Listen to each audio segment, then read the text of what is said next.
country. Here's why Mr. Jenrick is under fire. In November, property developer Richard Desmond sat beside Mr. Jenrick at a Conservative fundraising dinner at the Savoy and briefly showed him a promotional video for the scheme. 8 weeks later, it was announced that Mr. Jenrick had overruled planning inspectors to approve the £1 billion development. His decision was announced the day before a levy was approved, which would have required Desmond to pay another £40 million to the Labour-run local council. Later that month, Richard Desmond donated £12,000 to the Conservative Party. He says it was in payment for his table at the dinner.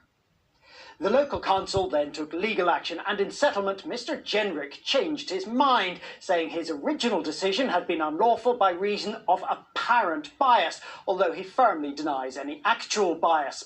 The fate of this prime waterfront site is now being decided by another minister. Tonight, Mr. Jenrick released a remarkable cache of documents and communications relating to the scheme near Canary Wharf.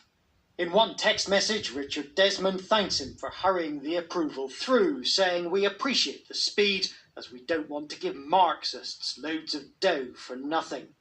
Then in January, an official from Jenrick's department writes that the Secretary of State is insistent that the decision is issued this week, i.e. tomorrow, as next week the viability of the scheme is impacted by a change to the local council levy. The documents show that Mr. Jenrick rushed the decision through on the 14th of January, specifically so he could help Mr. Desmond avoid £30 to £50 million in a community levy that would have been spent on things like schools, youth clubs and clinics in one of the most deprived communities in the United Kingdom.